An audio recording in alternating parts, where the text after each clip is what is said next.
Oh my God, they are so This female. is Solus. Solus. She's a female. She's 3 years old, and she's my service dog. She's my medical alert dog. And the one who just walked away is Ruby Rose. There she is. Oh, so cute. She's a service dog in training. She is? Yeah, she just turned a year last November. For real. Oh, she knows that we are saying hi. What's going on in this world? What's going on? I gotta say that because this is freaking crazy. It's getting terrible. Like, it's getting terrible. Yes, it is. Yeah, I don't even know at this point. Like, sorry, I have dog hair. It is getting pretty bad, and yes, it is. I don't even know where to start. Like, I'm just like, hi everybody, thank you so much for being here. To me, it's a pleasure to bring back Apollymi. She knows that I love her, in you know that we love Apollymi because she's a very strong girl. So I hope everybody's watching right now because we have so much things to tell you. Apollymi, thank you for coming to the channel one more time, and we are so happy having you here, honey. Thank you for having me on. I really appreciate it. I'm sorry I've been MIA. Can you show to the public your two dogs and tell them what is the names? Oh yeah, so this is Ruby Rose. She is a pit boxer hound mix, and that is Solus. Her name means sunlight in Latin. She is actually also pit boxer hound mix because they're related.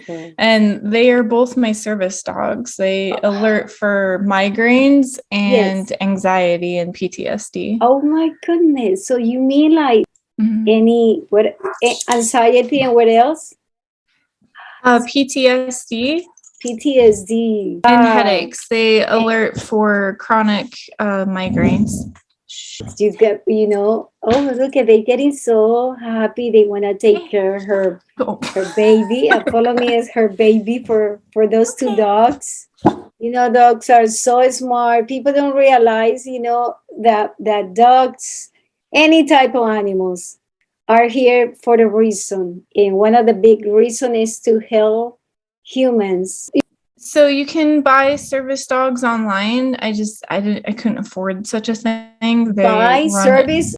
So once you get your doctor's note or your psychiatric note, depending on what you want your service dog for, there are programs online that you can go and find a service dog that is trained in the specific tasks that you need. If you're in a wheelchair and you need help getting around and you just need a buddy to, get stuff from the fridge or help pull you, or,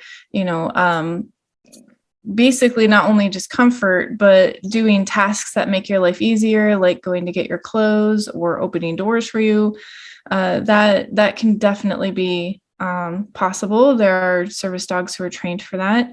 PTSD dogs, not emotional support, because they're not service dogs. There's a difference. Wow. PTSD dogs, anxiety dogs, they are service dogs. They are trained to basically alert you because sometimes you don't know that you're having them, and they comfort you by giving you whatever comfort you want them. They can hug you, they can kiss you, basically just taking your mind off of your anxiety so you don't go into a super full attack. There are seizure alert dogs, diabetic alert dogs. Yes. These guys are my migraine alert dogs. I have 2 rare migraines. One is hemiplegic and the other is blaster. So one of them, I look like I'm having a stroke. The other one, I look like I have symptoms of an aneurysm. Obviously without the, bleeding part, but my brain has, I can't talk, I can't move. Sometimes I'll start shaking. So these guys, when I first got them, they started alerting to it when they were puppies. So the training began immediately after for public access, and for them to alert to me when I'm having it. And it's so quick. I get 2 minutes with these guys when they alert that, you know, I don't drive, but if someone was driving, your dog would alert that you're about to have a migraine that's debilitating, like disabilitating. And you'd be able to pull over and just take your medicine and like wait it out or call for help. I get brain fog really bad. Yes. So she makes sure I don't walk into traffic. She knows where some of the bus stops are so that she knows where to get off on the bus stops for the city bus. Yeah, it takes a lot of training. I did train these guys for the most part myself. And then I put them in, well, Ruby still has to go in, but Celeste has educated classes from a behavioral certified dog trainer who does public access certification. She runs. She said, "Oh no, I'm not a camera person. Don't put me there, please." It's amazing. People don't realize everything that animals can do for us. And animals they communicate all sorts of ways. You know, so they communicate on sense of smell, which is a huge part of their communication to the world. So, you know, they also have the ability to sense people's energy field, just like anyone else. Like, oh, that person's in a bad mood. They don't look like they're in a bad mood, but you can tell, you can feel it. Animals have a very heightened sense of that. Some more than others. Yeah.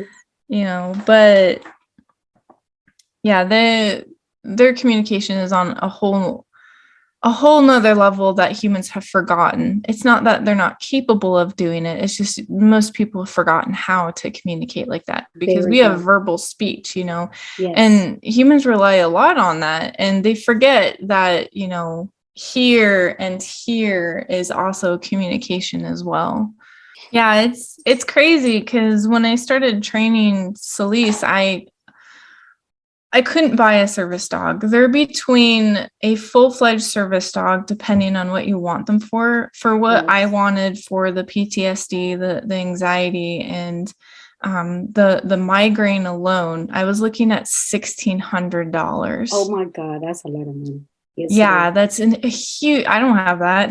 Yeah, of course. I don't even make that at the end of the year. So, you know, so I was like getting crushed and everything. And then I found out you could actually, not every dog ends up being a service dog, even your own, but you can end up buying a puppy, you know, and then training it yourself. But the puppy has to, there's personality types for dogs that puppy has to pass those tests. And you can go through 3-4 litters before you find a puppy that passed those tests. Wow. I got really lucky with Solus. I was there for 20 minutes testing her entire litter. Oh, wow. For prey drive, for attention span, observation, who was interested in me, you know, because there was a few where I would have, if I was just looking for a normal pet, I would have grabbed it, paid that man money, and took my baby home. But that's not what I was there for. Yeah, definitely. And I want to ask you, when people come into your house, how they react to, you know, how they react? Well, so at the house, they do act a little bit differently. Of course, they alert that someone's at the door, because sometimes I don't hear the doorbell. So they'll sit there and bark at the door like they're supposed to. And then depending on who it is, if it's a person they've never met before, Ruby's a COVID baby, so she's shy. She's not quite, you know, familiar with a lot of people yet. She is starting on public access, but I take all the precautions, you know. Wow. Yeah, I take her into dog friendly stores and whatnot. So most of the time, Celeste's a social butterfly, so she wants to, you know, run up and greet everyone, be like, "Hey, be my friend." You know, Ruby's more of like the, I don't know you, I'm gonna observe you before you touch me. It takes about Yeah, it takes about 5 minutes for anyone to I get close. Most animals are like that, you know, they perceive more your moods and what type of energies, you know, are coming through the person. And we don't realize, you know, animals are so smart, very. Yeah. They don't really care much. Even Celeste doesn't care much for people who have a lot of pent up aggression or are angry. Yes. They kind of bark at them quite a bit in the house. You know, they don't. They're always keeping their eye on them because they have trust issues when they feel that. You know, and you can have the calmest, like happiest exterior, but they can feel that on the inside. So other than that, they're completely friendly to anyone else who comes in the house. I mean, nice. Are we going to say this is worldwide, or this happened right now? What happened right now in our planet? Huh. It's very much at disarray right now. That's the best thing to say. Surround, inside, outside, inner. Well, being in the past, the present, or the future, it just depends on the person. Everyone has different paths, but our planet is at a nexus point right now where disclosure is starting to come out. And there's about 2 paths that people can take. They can either continue to be naive that they're the only intelligent life in the universe, you know, that Earth is just that special, or because those guys are going to have a huge problem when ETs do come down and ETs do start coming out. You know, it's going to break their brain, and it's going to be unfortunate because most of the time when that happens, people get aggressive, and that doesn't really show very much promise for the rest of us when, you know, when people act like that. So, but there's a lot of people who are starting to see a lot more UFOs, whether they be from the governments or whether they be from ETs. There's a lot more people who are starting to get abducted or have visitations, people who are supposedly starting to have more telepathic communication with their star families, quote unquote, for the starseed community. I'm still kind of up in the air about a lot of this because we do have the government programs who have voice to skull technology who can just mess with you, but I'm the ever skeptic. So I'm the ever questioner of what is humans just messing with humans and what is ETs, you know, actually interacting with us. And I've had both. I've had both encounters of ETs coming down, both bad and good, and interacting with us, you know, but I've also been messed with a lot of the government programs where they can easily make it look like it's ET oriented, and it's really not. So the world is in turmoil. There's so much going on that now I'm getting excited.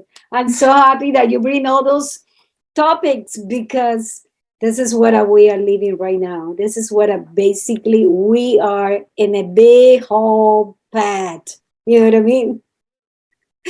Right.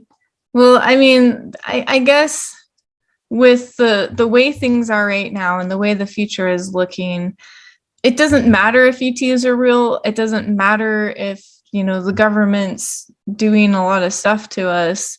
You know, if we don't start bringing our technology higher, we're not going to survive much longer. Our planet is dying. The solar flares from the sun are getting worse. It doesn't, like, scientists don't know how old our sun is, and they haven't had enough time to actually observe everything. All right. A lot of the science is guessing and observations, but science is a lot more complicated than that. So, I mean, we've got a lot of people going to Mars, the 2,000 people who were sent to Mars. Well, they say they haven't been sent yet, but a lot of people are over there. We already know that. Yeah. Yeah, exactly. So, you know, but we need to start expanding our technology for here on Earth too, because, you know, our housing, our electricity, the way we grow crops, you know, we need to start having our cities and domes for radiation control from the sun, and, you know, better air quality on the inside, and protecting what plants that we can. Because if anyone felt the solar flare from yesterday, you know, pretty sure it was yesterday, it was pretty bad. Like, my plants outside were wilting more than they should be. Yes. There's more than, you know, that we are living in a really troubled time. And that's what people need to realize. Yeah. You know, and then of course you got some of the food shortages going on too. And people don't realize that either, but it's like the shortage is coming. It's been happening. They did their test during when people had to be isolated and get sick, you know. So, but between all of the weather mayhem and everything, and the food shortages are starting to happen, like, people need to start waking up and start coming together as a species, if you want to say, and stop fighting about useless stuff. Okay, I say useless in the terminology of like things that people have no business in, things that you could be spending more the same amount of energy or time on to actually make the world a actual better place, instead of just like looting and rioting and pillaging and, you know, wasting all that time. You know, people need to start putting their efforts into surviving and bringing forth new technology, because if we don't demand it, it's not coming out. Yes. If we don't demand the med beds, if we don't demand, you know, better solar panels and green technology, it's never going to stop. Yeah. You know, it's never going to come out, and we're not going to advance the way we should. And then when the sun or whatever disease, whatever sun solar flare comes, you know, it might take tomorrow or the next 20 to 50 years. Humans are going to get blindsided, and that's going to be quite a bit of the majority of the end of everybody. Wow. You know, need to be prepared, because when it is coming, something big is going to happen. This is worldwide. Mm-hmm. I remember that before we were separated, because countries and countries, now we are not just countries. This is a worldwide. This is our planet. Our planet is suffering. It's not about humans. It's about animals, human, plants, race, other groups. We're here, and this is what we are living right now. We got to survive. Yeah, it doesn't matter what species you are. If we don't have the technology to protect ourselves from the elements themselves that are starting to show up, we're all going to be toast, you know? So it doesn't matter what skin color you are. It doesn't matter what species you are, you know, hybrid or not. It's a real thing. You know, and all of the politics and the worldwide stuff, it all seems very minute and unimportant when you look at the wholeness of this planet's health, you know, and everyone's well-being. It's like, why is everyone fighting? It doesn't make any sense to me. It's like everyone needs to come together for the greater good of just surviving. And not from each other, but from the elements, from the sun. We're a small, tiny ball hurling out in space, and we could get hit with a meteor at any given moment, or have meteor showers that can do damage. You know, our houses right now aren't going to protect from that. You know, our crops are going to be susceptible to radiation. You know, and us too. We have so much Wi-Fi and 4G and 5G floating around. Human bodies aren't evolved or adapted to really deal with that without being sick all the time. If you're around a lot of that stuff, it kills and dampens your, or should I say, not kills and dampens, disrupts. It disrupts your bioelectric field. It's the natural electric field of your body. It's scientific. You can look it up.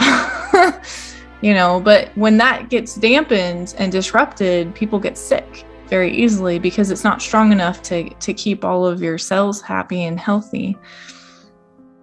So people need to start, thinking about wearing suits and everything, because our planet's getting bad enough with these solar flares to do a lot of damage. I was walking outside with my dogs for only 5 minutes and I felt like I was getting microwaved. I'm energy sensitive, but still, that's pretty bad. Yeah, I had the same feeling today, and I can't believe it. I saw so many homeless people, and I saw them suffering, Mm-hmm. because they don't have water, they don't have place to stay, and we really need to do things for those.